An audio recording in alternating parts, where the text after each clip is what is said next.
The art of slowing down, the real joy of life. My whole life I've been misunderstanding what the real joy of life is.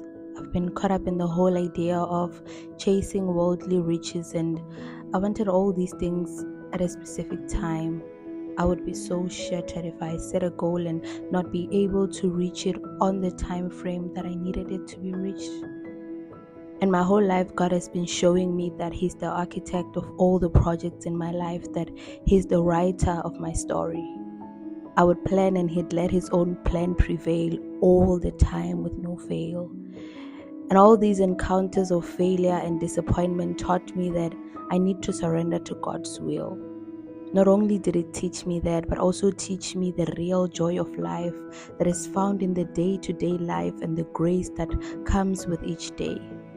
The art of slowing down and trusting God with all that's happening in my life through all the seasons. And I'm not saying that we shouldn't have dreams and goals, but I'm just trying to say that we should not be focused on chasing the dreams to a point we're unable to live in the now, to experience the now, to feel the now.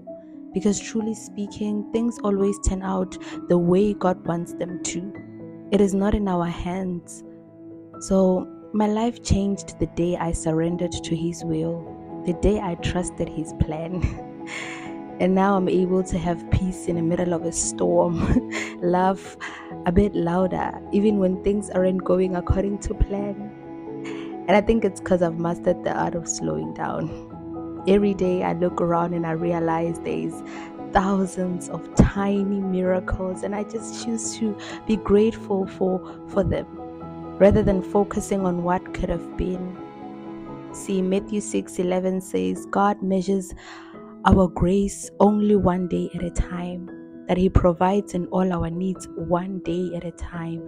But when we appoint ourselves as the architects of our lives and builders of our plans, our faith diminishes, while the speed at which we live increases by day. So much that we beg in the plans to get even more unnecessary food on the table. Peace and simplicity will become the most precious possessions upon us by the Lord, if and only if we hand over full control of the building plans of our lives to God.